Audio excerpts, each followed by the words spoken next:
Olá, boa tarde a todas e todos. Hoje o NUPEBISC tem o prazer de contar com a presença de Vanessa Borges Plath para discutir conosco a temática da violência sexual contra crianças e adolescentes, revelação e rota crítica. Eu convido a nossa colega Juscelia para fazer a apresentação da Vanessa e desde já agradeço a Vanessa a disponibilidade de trazer esse debate para o grupo. Ok, Ju. Então tá. Também meu boa tarde a todos, todas. A Vanessa, ela é médica, pediatra, ela é mestre em saúde coletiva pelo programa de pós-graduação em saúde coletiva da UFSC, doutoranda no mesmo programa. Já no mestrado, ela estudou o tema da violência sexual contra crianças e adolescentes. Esse tema se mantém, então, no estudo, no doutorado dela, e tem uma conexão, né, 100% com a prática profissional dela, já que ela é responsável pelo ambulatório que atende essas crianças vítimas de violência, crianças e adolescentes vítimas de violência. E, além disso, né, ela é coordenadora do Comitê de Ética em Pesquisa em Seres Humanos do Hospital Infantil Joana de Guzmão e também fez o curso de bioética clínica da Rede Bioética da Unesco. Então, tem essa aproximação, né, tanto da vivência prática dela no atendimento, né, dessas crianças vítimas de violência, como também esse olhar, né, bioético em função, né, tanto da formação quanto do interesse de estudo, né, e também do trabalho dela junto ao Comitê de Ética. Então, eu me orgulho muito dela. Eu acho que é uma pessoa super batalhadora e super responsável, que assume integralmente, né, esse papel que eu acho que é absurdamente árduo, né, é um tema difícil de ser lido, estudado e, imagino, então, vivenciado cotidianamente, né? Mas ela, como tudo que ela faz, sempre com muito empenho, muita dedicação e com uma expertise 100% exemplar. Então, para mim é uma honra que ela tenha topado também, ter vindo aqui falar com a gente sobre o tema que eu particularmente acho um tema importantíssimo de ser discutido quando a gente pensa em sociedade, né? E é realmente uma chaga social, né? Essa violência que sofrem as crianças e adolescentes, né? Por todas as características que certamente ela vai falar sobre o tema com a gente, né? Então, com a palavra, Vanessa.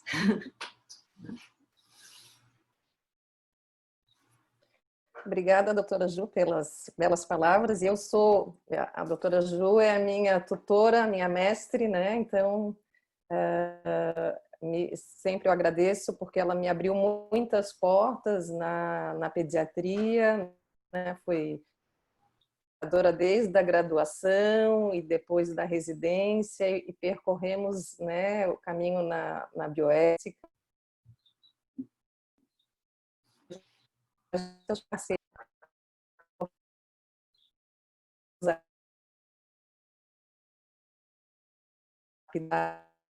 Obrigada.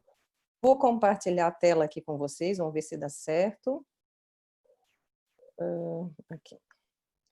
Então, agradeço, né, ao Núcleo de Pesquisa e Extensão em Bioética e Saúde Coletiva pelo convite, porque a gente tem que pautar, sim, esse assunto da violência sexual em meios, né, públicos e na academia. Tá? Como eu coloquei anteriormente, o mestrado tem 2 anos, num ano já completado eu resolvo mudar o meu tema de estudo para tentar me capacitar, porque na minha graduação em medicina, 6 anos, eu não fui apresentada ao tema de uma forma adequada e depois, tanto na especialização na pediatria, também não. Então, por conta de eu ter que buscar esse conhecimento né? E eu consegui isso através a partir do mestrado, porque eu tinha essa necessidade diária de atender e como atender melhor essas crianças e adolescentes, e a gente fala hoje o termo em situação de violência sexual, né? Então são as crianças, adolescentes e suas famílias. Todos são vítimas, né? Opa, deixa eu só ver aqui. Aqui. Então, eu sempre falo nas minhas apresentações que a gente tem o top 5. Então, né, se no final dessa fala a gente conseguir lembrar sempre desses 5 itens que são fundamentais em relação à violência sexual, né? A criança e o adolescente são sempre vítimas, né, independente de como as adolescentes se vestem, de que maquiagem usam e de como a criança se comporta, ela é vítima de um contexto social que ela está inserida. A notificação é um instrumento fundamental, né? Ele vai tirar essa violência da invisibilidade e vai nos ajudar a construir um perfil epidemiológico desse agravo e nos ajudar a formular políticas públicas, né? Sobre o tema.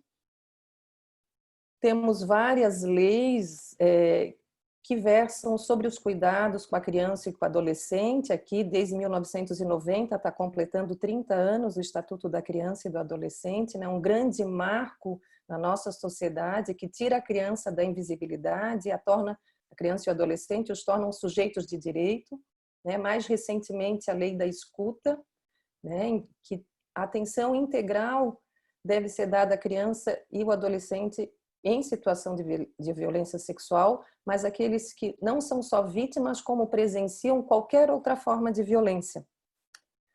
E o acolhimento, que é uma diretriz da Política Nacional da Humanização. Então, é uma das boas práticas. Então, se eu não sei o que fazer aonde eu estou, que minimamente eu acolha essa criança e essa família. A gente vê isso na prática, assim, os residentes de pediatria, que nos acompanham no serviço social nos 2 centros de referência onde eu trabalho, tanto no HU quanto no hospital infantil, eles dizem, nossa, como é que eu tenho, né, vontade de chorar, às vezes eles saem da sala para chorar, assim, hoje me deu náusea de ouvir isso, mas como eu posso e como eu tenho que me portar frente a essa família que vem procurar ajuda, né? Então, minimamente essa postura empática em relação à criança, o adolescente e a sua família. E, fundamentalmente, ninguém faz nada sozinho, né? A gente precisa de um atendimento em equipe, tá? E que essa equipe, esses membros da equipe dos diferentes setores dialoguem de forma clara, né? Para que a gente torne menos crítica a rota dessas crianças e adolescentes em situação de violência. Então, há muito tempo a Organização Mundial da Saúde já fala sobre a importância de estudar a violência, né? Ela tenta dimensionar esse problema que é mundial e ele perpassa várias sociedades, né? Não distingue classe social, raça, etnia. E a gente sabe que a criança e o adolescente, eles podem sofrer todos os tipos de violência, física, sexual, psicológica e negligência. E devido ao impacto que isso traz para a vida dessas pessoas envolvidas, né, os impactos negativos a curto e a longo prazo, ela estimula que muitos trabalhos sejam feitos nessa área de violência e que a gente consiga dimensionar, né, todas as intervenções e dimensionar também Opa, acho que a conexão deu uma caída aqui. E dimensionar esse problema. Então, a gente sabe que tem um ciclo aí, né? A violência em si são hábitos que são culturalmente aceitos, né? Se sabe que a punição física como uma medida disciplinadora educacional. Então, nós temos pais que foram vitimizados, eles se sentem donos dos seus filhos. Tem o abuso de autoridade, eles acham que a solução dos conflitos vai se dar pela força e tem comportamento explosivo, autoritário e perverso. E as crianças que depois se tornam adultos e pais acabam reproduzindo esse padrão comportamental. Porque porque diferente de adultos, a violência que envolve crianças e adolescentes, ela é perpetrada habitualmente por pessoas de convívio muito próximos da criança e do adolescente, muito comumente por familiares no ambiente doméstico. Opa. Então, como eu já falei, né, a notificação, ela faz parte da linha do cuidado, ela é desde 1990, com o Estatuto da Criança e Adolescente, ela é obrigatória e deve ser encaminhada por um órgão de segurança da criança e do adolescente, quer seja Conselho Tutelar, quer seja Ministério Público. E a violência sexual, ela também utiliza essa mesma notificação de violência interpessoal ou autoprovocada. A notificação de violência sexual, ela é imediata, ou seja, em até 24 horas, os órgãos de proteção têm que ter acesso a essa notificação. Né? Então, e deixar de comunicar essas autoridades competentes, a gente está infringindo os códigos tanto de ética profissional, e também a gente pode ser sujeitos, independente do profissional, a penalidade.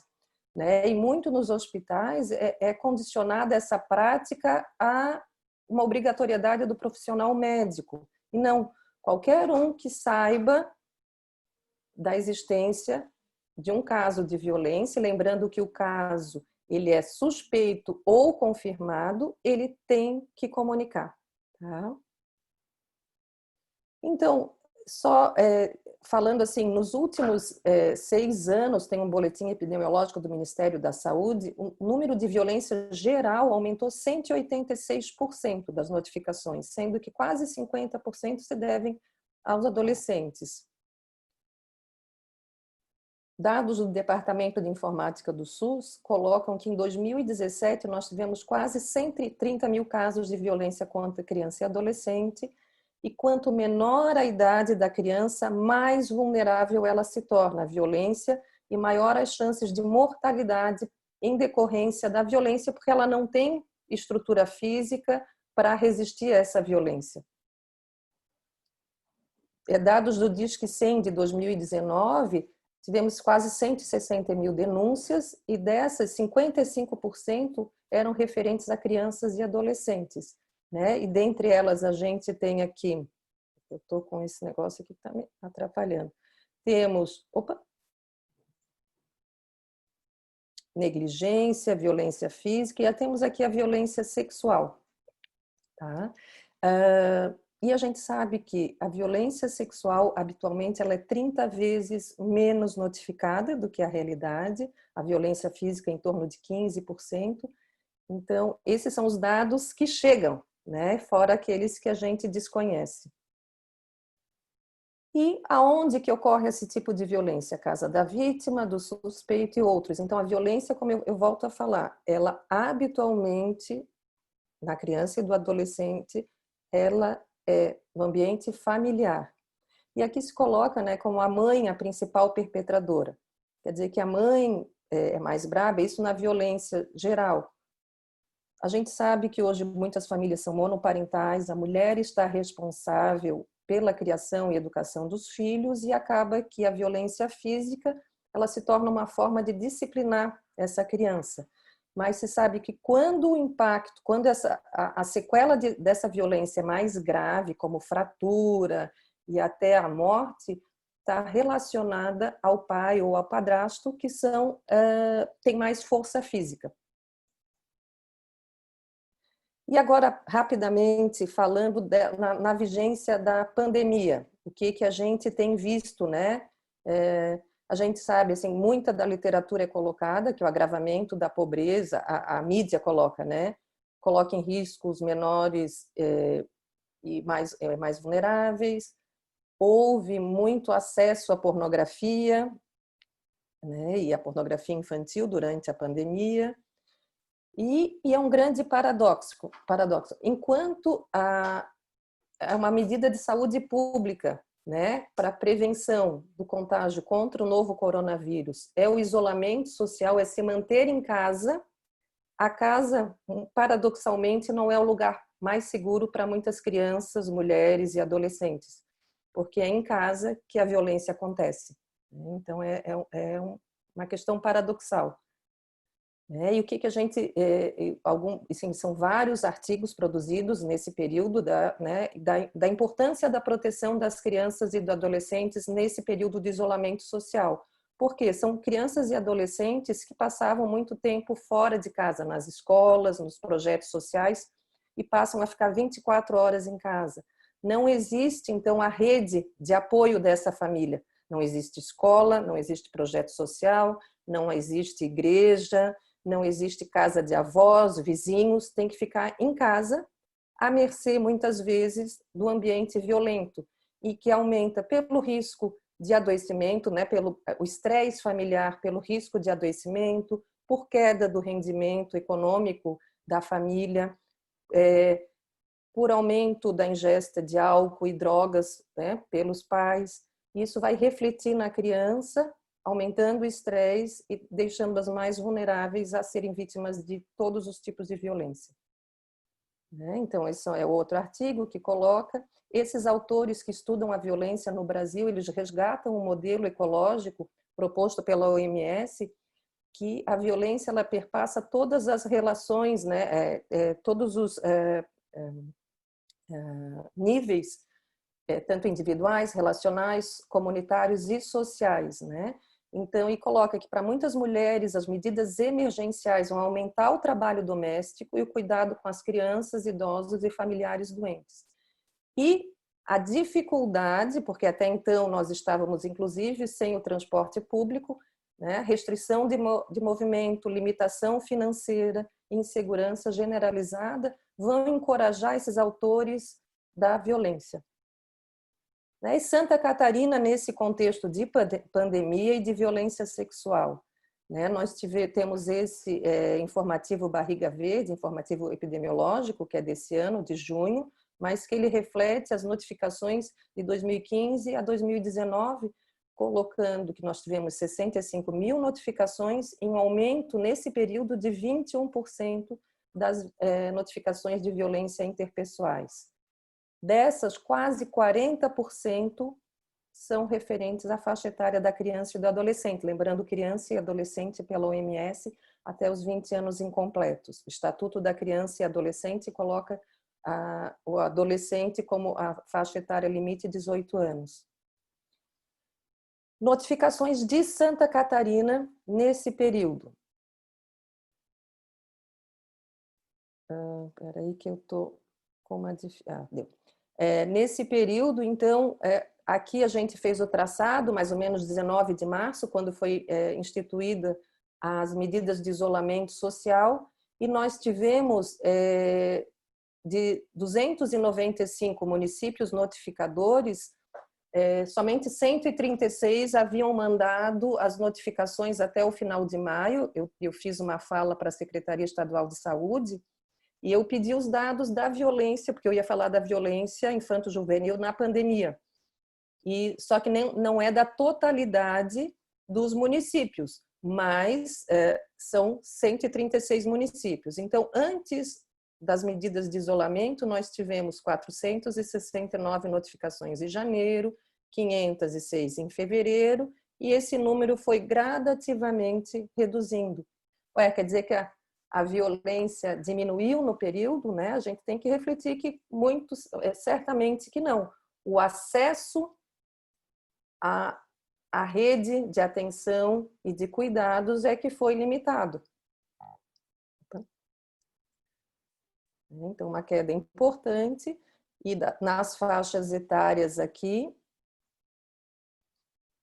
também, então, a gente de 112 em janeiro chegou a 50, da violência sexual, tá? Então, na violência sexual, janeiro 112, fevereiro 105, e realmente isso se sabe que essa subnotificação está intimamente relacionada com o acesso.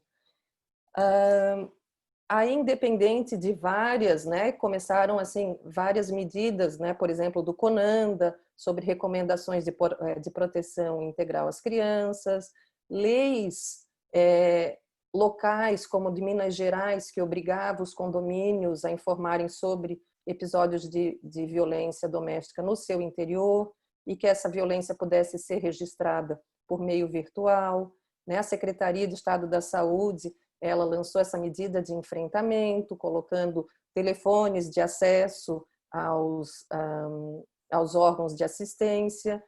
O Conselho Nacional de Justiça, ele lançou essa campanha do sinal vermelho contra a violência doméstica, então era um acordo com as farmácias, em que as vítimas, as mulheres que chegassem na farmácia e mostrassem, né, a palma da mão com sinal vermelho, esse farmacêutico ou balconista, ele pegaria com a receita, com o nome da vítima, ele ligaria para o 190 fazendo a denúncia, né? Porque as mulheres sofrem, são vítimas da violência também. A legislação pontual, essa de 7 de julho, coloca que os serviços de proteção à criança, ao adolescente, ao idoso e às pessoas com deficiência, eles eram que teriam que fazer o atendimento presencial e voltar à atividade presencial o mais precocemente possível. E agora, quais são os nossos grandes desafios em relação à violência sexual, né? O que torna essa rota, desde a revelação, em que a criança ou adolescente contam que estão sendo vítimas para alguém, até a procura aos cuidados e aos desdobramentos dessa assistência. Primeiro é reconhecer o que é um abuso sexual infantil, uma violência sexual infantil. Então, muita gente acha que só passar a mão, como a gente vê isso, eu trabalho com isso há 8 anos e dentro de um serviço de referência a gente ouve isso ainda. Onde a mãe tem que ir à delegacia, muitas vezes fazer um boletim de ocorrência, ela volta e diz, não, doutora, não foi feito porque é só passar a mão, não precisa. Né? Então, uma violência sexual é quando a criança é submetida a uma atividade sexual, a criança ou adolescente, em que eles não compreendam, que ela não tem o desenvolvimento compatível para tal e que ela não possa dar o consentimento ou que violem as leis e regras da sociedade. Um outro grande desafio é que nós, profissionais da saúde, das outras instâncias, por onde essa criança e esse adolescente vão percorrer, é que a gente realmente reflita quanto os nossos preconceitos, né? A gente tem muitos preconceitos. E conversando muitas vezes com vítimas da violência, no atendimento, elas relatam, olha, desde que eu cheguei, quando eu fui fazer a ficha de atendimento, já me olharam diferente, entendeu? Ah, também com essa roupa, com esse comprimento de saia, queria o quê? Então, a gente realmente refletir sobre isso. Saber a real prevalência, né, e que nunca é muito real, deixa eu só mostrar aqui, o ACOLE, essa é a sigla do atendimento, da equipe multidisciplinar do Hospital Universitário. Ela foi construída juntamente com a equipe de jornalismo da UFSC, da equipe gráfica deles, né, num processo, a nossa logo. E o Hospital Universitário, ele atende todas as faixas etárias e também faz a interrupção legal da gestação. Né? Todas as faixas etárias, e tanto homem quanto mulheres, vítimas de violência sexual. E essa aqui é a logo da nossa equipe aqui do Hospital Infantil. E o Hospital Infantil é o outro centro de referência que atende crianças e adolescentes até 15 anos. E em Florianópolis também nós temos o terceiro centro, que é a Maternidade Carmela Dutra, que atende mulheres a partir de 15 anos. Então, um outro desafio é a prevalência. No mundo, se estima que mais ou menos 12% das pessoas sofram violência sexual. Os Estados Unidos também, que eles têm, eles têm a questão de dados muito bem estruturado. O Brasil, como é que anda? Né? A gente tem dificuldade mesmo de dimensionar esse problema pela extensão territorial, pela dificuldade de pautar esse tema nos locais públicos, né? Mas a gente vê que nos últimos 30 anos se tem um grande avanço na discussão e nas políticas públicas em relação à violência sexual. O Conselho da Europa coloca que aproximadamente 1 em cada 5 crianças sofrem violência sexual e cerca de 70% a 80% dos casos é de alguém que é do convívio dessa criança. Antes de eu pensar no pastor, no professor, eu vou ter que pensar no pai, no padrasto, no meio-irmão, no novo companheiro da avó, no que a gente, né, o avô-drasto ou no avô, tá? Porque são pessoas que deveriam cuidar a confiança dela e que habitualmente são quem as vitimizam. E muitas vezes a gente vê aqui no ambulatório também, a criança não entende que aquilo é errado. Muitas vezes esse abuso ele é insidioso, né? Esse autor vai conquistando a confiança da criança e ele vai sendo cada vez mais intrusivo. A criança sente prazer, mas ela não tem a maldade, né? Se a gente pode falar assim, e ela mais tarde, quando ela começa a entender, é que ela passa a achar que aquilo é errado e se sentir culpada pelo que está acontecendo.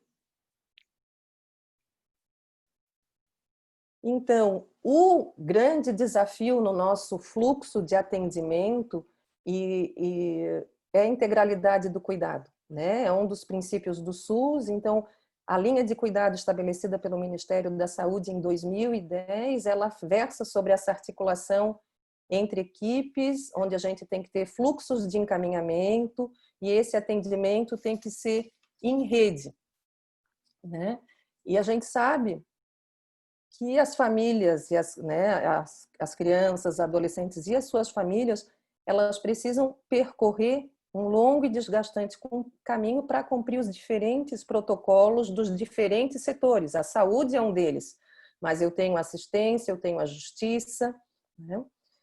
E a estruturação dessa atenção integral às pessoas em situação de violência sexual em rede, ela é um passo muito importante para assegurar o cuidado desse público, né? Ela não é um novo serviço, é uma concepção de trabalho.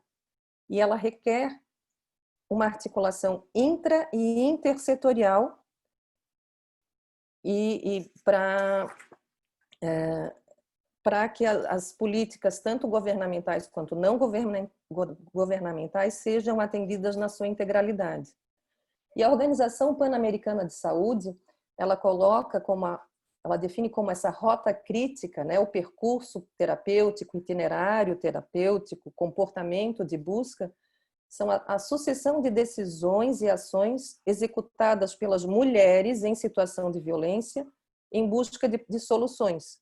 E é tudo que é delineado antes, né, desde a revelação ou desde que ela se percebe em situação de violência até a chegada nos serviços de referência. Alguns países ainda colocam esse termo como comportamento de busca, e ele nunca é linear, tá? E o cuidado que se tem que ter, porque muitas vezes o autor da agressão é o provedor da família. Então, além da assistência em saúde, tem que se disponibilizar uma gama contínua de serviços que assegurem a proteção dessa criança, dessa adolescente, dessa família, na saúde e também econômica, a longo prazo, né? Assim, a gente tem vários relatos assim que das mulheres que colocam, olha, né, foi a primeira vez que a gente teve em casa um tablet, internet, e de repente jamais eu pensava que ele estava dando tudo isso porque tinha interesse na minha filha, enfim. A gente percebe que muitas mulheres que foram vítimas de violência, elas são mais sensíveis e ficam mais atentas que os seus filhos possam estar sofrendo violência. Eles começaram a chegar com presente, ela começou a chegar com presente, né? E eu vim aqui porque eu não quero fazer como a minha mãe fez comigo, que negou e disse que eu estava mentindo, e ainda me mandou morar na casa de um outro parente para continuar com meu pai. E muitas vezes na casa desse outro parente, o que acontece, ela sofre violência sexual também. Porque qual é o discurso? Se o teu pai fez isso contigo, por que eu não vou fazer também? Então, sempre o que a gente coloca é, quando se atende essa criança e a porta de entrada, saúde, hospital é uma delas, a gente pode mandar essa criança de volta para casa ou não? A gente tem sempre que ter junto o apoio do serviço social e do conselho tutelar. Na dúvida, a gente deixa, nos casos onde a entrada é no hospital, essa criança internada sobre a tutela do hospital até que o conselho se manifeste. Porque eu não sei se eu posso devolver essa criança para casa, porque o autor da agressão está lá. Então, desde a revelação, a comunicação, a notificação, elas são acontecimentos muito complexos, né, para a vítima, para os seus familiares, e vai refletir no sistema familiar. Eu costumo dizer que é um caminhão que atropelou aquela família e eles vão ter que se readaptar. Né? E como é que está Florianópolis estruturada? Aqui é a logo da Raives, da Rede de Atenção Integral às Pessoas em Situação de Violência Sexual de Florianópolis. É uma rede que já existe há 20 anos, eu faço parte há 8 anos. E ela versa sobre um protocolo em que a vítima é assistida dentro das 72 horas. Ela vai discutir tema da violência sexual e o atendimento nos diferentes setores da saúde, né? Então, a Secretaria Municipal da Saúde está envolvida, a Secretaria Municipal da Assistência Social, com os CREAS, PAEF, CEPRED e CRENVE, isso da Prefeitura de Florianópolis. Ela está articulada também, né? Um dos signatários é a Secretaria de Estado, com representação da Carmela Dutra, da maternidade, Carmela Dutra, do Hospital Infantil e do Hospital Nereu Ramos. Também um dos signatários é a Secretaria de Segurança Pública, com o IGP, o Instituto Geral de Perícia, e a sexta DP, que fica aqui próximo ao Hospital Infantil, que é a Delegacia de Proteção à Criança, Adolescente, Mulher e Idoso. A nossa Universidade Federal de Santa Catarina, né, que tem representação no Hospital Universitário, e a gente, sempre que eu falo, eu solicito muito que esse tema da violência ele seja também pautado nos cursos de graduação, de pós-graduação, e a gente sabe que existem núcleos que estudam violência, mas são segmentados, existem na educação, existe nas ciências humanas, existe na saúde, que a gente articulasse melhor também. E também faz parte da rede os conselhos tutelares, tanto Centro, Continente, Norte e Sul. O protocolo dessa rede, infelizmente, ele versa só sobre as 72 horas. O que é 72 horas? É quando essa vítima, o último contato da vítima com o autor da agressão foi até 72 horas, em Florianópolis, na Carmela Dutra, no HU e no Hospital Infantil, o atendimento vai acontecer de uma forma mais integrada. Ela não vai ter que fazer a via sacra de depois ir na delegacia e da delegacia ir até o IGP no Itacorubi. Não. Se o último contato foi dentro das 72 horas, por conta da necessidade das profilaxias e de exames, a delegacia se desloca até o centro de referência e aciona o IGP, e o legista, o médico perito, vem ao centro de referência, né? Então vem, no caso aqui, ao Hospital Infantil, para fazer o exame de corpo de delito. Mais de 72 horas, a rota continua sendo crítica. Ela tem que ir até a delegacia repetir todo o relato e depois ela pega uma guia e vai até o Instituto Geral de Perícia. Então, fato dentro de 72 horas, entra nesse protocolo estabelecido há 20 anos, e eu ressalto que no estado, Joinville, que eu saiba, Joinville, Brusque e Blumenau também tem o protocolo de atendimento de violência. E esse protocolo, né, ele versa sobre a profilaxia contra as infecções de transmissão sexual, tanto virais quanto não virais. Então, se a gente pensar numa vítima, numa criança, um adolescente de 40 quilos, hoje, se ela é vítima de violência sexual, teve contato com secreção e chega a um centro em até 72 horas, ela vai minimamente tomar 2 injeções e tomar mais 130 comprimidos durante 28 dias. Isso eu não estou contando com o omeprazol, com o inibidor de bomba de ácido, porque o antirretroviral dá muito efeito colateral de náusea, de enjoo.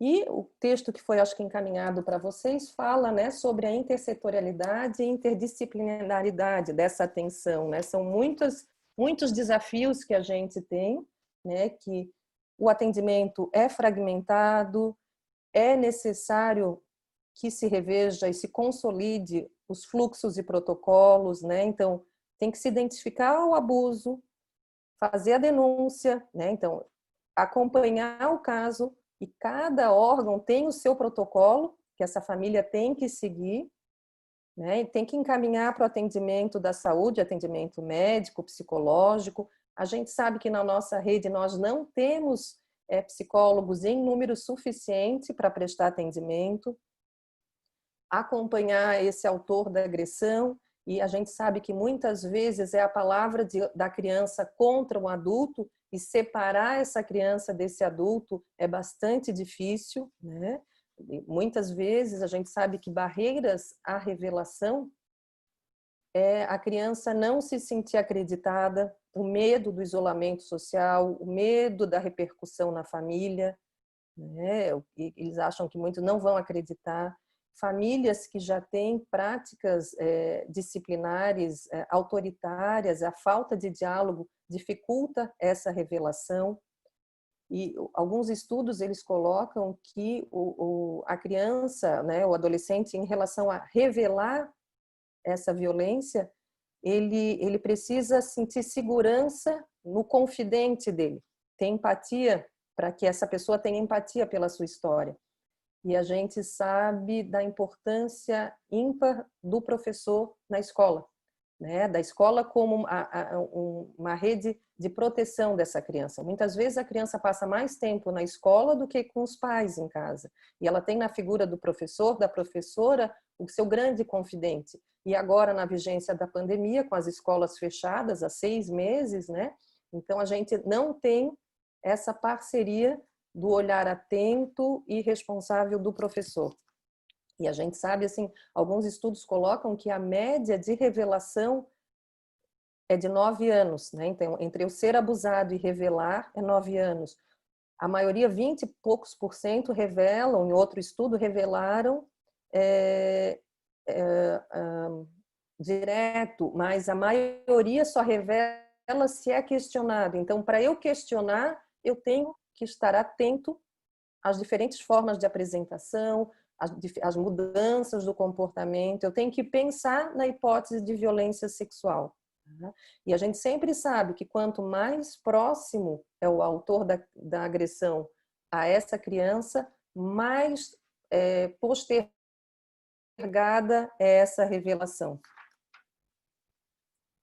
Então, né, concluindo assim, para a vítima, né? Então, para a criança, adolescente e a sua família conseguir cumprir esses diferentes protocolos dos diferentes órgãos, é importante que esses órgãos se comuniquem, né? É importante que eles estejam articulados, de preferência em forma de rede, né? Porque a inexistência de rotina, um fluxo inadequado de trabalho dos difíceis setores só torna essa rota mais crítica. Deixa eu ver o que mais que eu precisava conversar com vocês, né? Então, a gente precisa de ações efetivas que envolvam a família, a sociedade, as instituições públicas de assistência, ensino e proteção. Ela é um fenômeno complexo, a violência sexual, que envolve questões jurídicas, psicológicas, sociais, e para a gente conseguir compreender essas múltiplas facetas desse problema, como disse a doutora Juscelia no início da nossa conversa aqui, quando me apresentou essa grande chaga da sociedade, é fundamental o trabalho interdisciplinar articulado, né? E a comunicação tem que existir. Ninguém faz o trabalho sozinho, esse trabalho tem que ser articulado e preferencialmente em rede.